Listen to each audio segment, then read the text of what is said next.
La parole est à notre collègue Agnès Evren pour le groupe Les Républicains.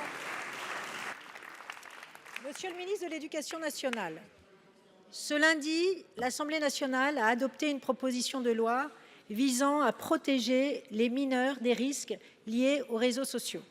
Ce vote traduit enfin une prise de conscience désormais largement partagée, sauf chez les insoumis, des effets néfastes sur la santé mentale de nos jeunes et évidemment de nos ados. Alors oui, c'est un sujet sociétal majeur qui inquiète parents, médecins et enseignants, et nous avons collectivement une très lourde responsabilité.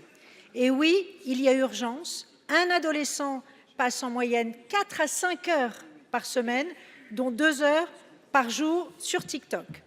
Alors vous le savez, les dirigeants de ces plateformes protègent souvent leurs propres enfants de leur utilisation. C'est un combat que nous menons ici collectivement au Sénat et je pense particulièrement à la PPL de ma collègue Catherine Morin-Desailly qui a été adoptée à l'unanimité il y a quelques jours. Je pense évidemment à mes collègues Laurence Garnier et Marie-Do Aeschlimann qui, dans le cadre du travail du groupe d'études Les Républicains, ont adopté un rapport et bien sûr mes 2 propositions de loi que j'ai déposées, que nous avons d'ailleurs débattues, notamment à travers des amendements, il y a 15 jours. Alors sur le fond, Monsieur le ministre, nous partageons tous un objectif commun, protéger nos enfants des risques d'addiction, d'isolement, de harcèlement et d'abrutissement. Alors malheureusement, des amendements adoptés à l'initiative de députés de gauche soulèvent de sérieuses difficultés de compatibilité avec le droit européen.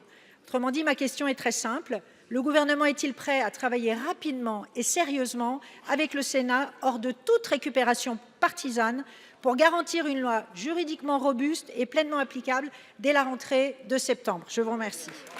Pour vous répondre, la parole est au ministre de l'Éducation nationale, M. Édouard Geffray. Merci Monsieur le Président, Mesdames, Messieurs les sénateurs, Madame la sénatrice Evren. Je vous remercie d'abord d'avoir rappelé que le constat est effectivement largement partagé sur la nécessité de protéger nos jeunes des réseaux sociaux. C'est un enjeu de santé publique, et notamment mentale. Vous savez que j'en ai fait un de mes combats. C'est un enjeu social, c'est un enjeu civique, et c'est un enjeu cognitif.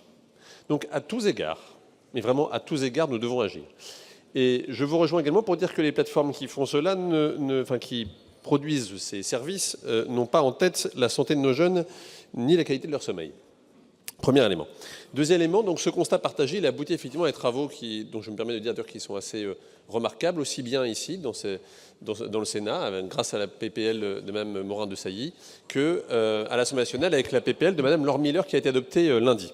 Nous avons désormais avec cette PPL un article relatif à l'interdiction des réseaux sociaux qui nous semble conforme au droit européen. Vous savez que c'est une des difficultés, nous avons besoin de ciseler la rédaction pour que, à la suite de l'action qui a été menée par le Président de la République et qui a conduit la Commission européenne à nous autoriser à fixer nous-mêmes l'âge en deçà duquel les réseaux sociaux sont interdits, nous soyons en mesure effectivement de le faire.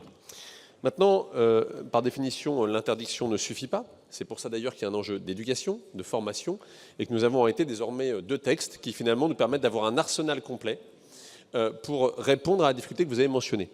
Et c'est pour ça que, comme vous le savez, le gouvernement a soutenu la proposition de Mme Morin-Desailly comme la proposition de Mme Miller, que la procédure accélérée a été retenue pour celle-ci et que la PPL Miller vous sera très prochainement soumise. Donc oui, l'objectif, c'est bien que les 2 textes soient examinés dans les toutes prochaines semaines, respectivement par chacune des 2 assemblées. Et oui, l'objectif, c'est bien que ce soit applicable dès le 1er septembre 2026, c'est-à-dire concrètement pour nos jeunes à la rentrée scolaire. Je vous remercie. Madame Evren. Merci, Monsieur le ministre, pour votre réponse. Alors, je voudrais quand même insister sur le fait que la protection de la santé mentale de nos enfants ne doit pas faire vraiment l'objet de récupération politique, de coupe comme sans lendemain, et que le travail très sérieux et juridique doit être fait, et il sera fait avec le Sénat. Je vous remercie. Merci.